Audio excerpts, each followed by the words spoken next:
I saw them 10 years ago ahead of their first publication. I just thought they were an extraordinary set of images like nothing I'd ever seen before, and it just felt like the arrival of a new voice in photography. Yes! Life is dead.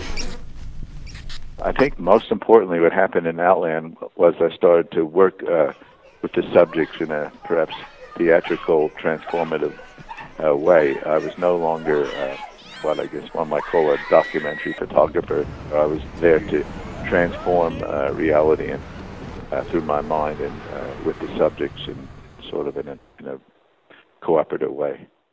They're incredibly powerful pictures. They have an amazing ability to draw you in. They really make you look at the pictures.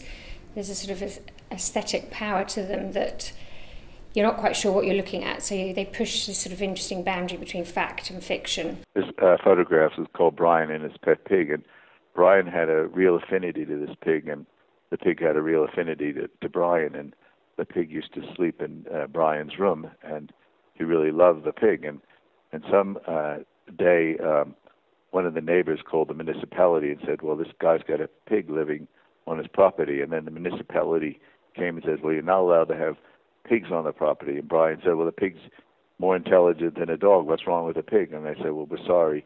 The rules state you can't have pigs on your property. So the municipality took the pig away, and we don't know what happened to the pig, but I guess we can guess. It's called Smiling, and I guess just like with Brian and his pet pig, it connotates the visual relationship, the deeper relationship between animals and people. You know, I found this very subtle moment when the smile of the dog was like this smile of the person, just like the look of Brian in some ways or another is the look of the pig. And so I think that's what makes this picture quite extraordinary.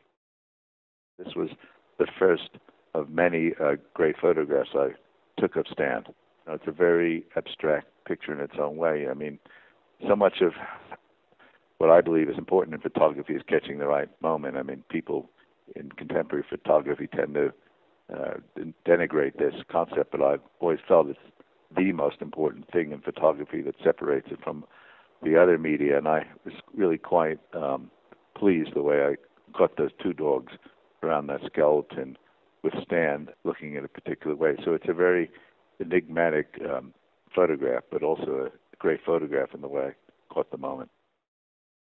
This was a picture that, well, it was one of the pictures that I found after the first Outland book came out, and I said to myself, well, why didn't I include it? I'm really a big mistake. And, well, I guess because I was working in photography as a hobby at the time, just taking the pictures and finding the pictures and selecting the pictures. I didn't have anybody to work with, and nobody was that interested in what I was doing at the time. But this young girl was shot in the eye.